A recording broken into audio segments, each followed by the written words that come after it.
Well, ladies and gentlemen, we want to welcome you again. I'm Jerry Cooey. I'm Deborah Nelson. And you have found the Santa Rosa Week on Mediacom Channel 27 every Saturday, 4:30 to 5. And you can also jump on YouTube, type in Santa Rosa Week, and all of our previous shows are there. And matter of fact, Deborah, I got a call.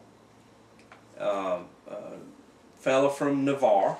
And actually he had called to specifically thank me for standing up at the commission meeting regarding the Pullen property. And I talked with him for a little while and told him about, you know, there's a couple web pages and that our shows were on YouTube, and he appreciated that and has gone about to educate himself. He's, you know, he's like a lot of citizens in our county. He's working a job, has a business, starting another business, married with kids, very, very busy fellow, and he has just decided that he is going to dedicate some time to educate himself on what's going on in the county. Fantastic. And he just happened to be watching the replay of the county commission meeting, and you know, I did spend a considerable time up there that day, so you know, he was able. It was a lively discussion. Yeah, it was a robust discussion, and so he ran me down, and I appreciate that. You know, that's what we need more of. Don't take my side in everything. Just get off the couch and pick your own side. You know, just come on out and get involved in your county government. You know, that's all we ask. Because if you don't get involved, other people with an interest in it will be involved. Absolutely. You look. And they'll make your decisions for you. Well, exactly. I mean, you know. As we saw with the Pullen purchase. At secret meetings behind closed doors, those decisions get made for you, ladies and gentlemen. Yet you have to stay ever vigilant concerning your tax dollars. You know, and I'll tell you right now, Deborah, if my father happened to be a member of the Board of County Commissioners of Santa Rosa County, there would be no less scrutiny to him than what I do right now. I mean, I think the county commissioners need to be trying to affect the most on the majority of the people rather than the small minority group of people. I think our tax dollars should be used for the benefit of no matter what your status in life is, whether you're greatly involved in politics or whether you never say a word. If your road needs to be paved, or to be paved. Whether or not you help somebody get reelected should never enter into the decision-making process. Now, we saw a lot of people were angry about that Pullen purchase. We heard from a lot of people. Oh, I tell you, across the spectrum. I tell you what, you know, just like we discussed in the last show, you know, well, you know, that money in the economic development pot had to be spent on property. And this was $3.1 million for 90 undeveloped acres. $3.1 million, and with little to no road frontage. You know, no, that's not the case. It's a gentleman's agreement. They can do with what they want, and I want to emphasize the fact again because, you know, from time to time I hear things, Deborah. From time to time my phone rings. From time to time information comes my way. And I'd venture to say that because of this expenditure that we have spent out, and the fact that we are going to have about $7 million less in budgetary dollars, there's kind of a total of a $10 million shortfall if you include that $3 million. There's kind of a large group of people that wear badges and protect us in our community that I'd say there's a pretty good chance there's no raise coming for them this year. The sheriff's budget takes up about 60% of the total county budget. And them being the largest group, but and now this is $3 million less that.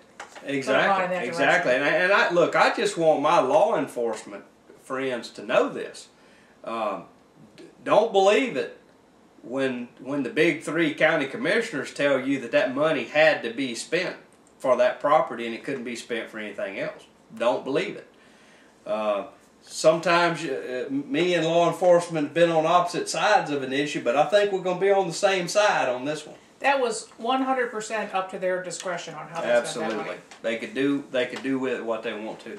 Well, ladies and gentlemen, we've talked a little bit about it in a previous show, and that is the Maritime Park Board Pensacola. in Pensacola, Florida. And just to refresh your minds, there was a great many people that believe that if you're going to spend $40 million or more of taxpayer money, if you're going to obligate the public to that money, that the public should have input into the board, into the meetings at the board. The CMPA board was not allowing public comment.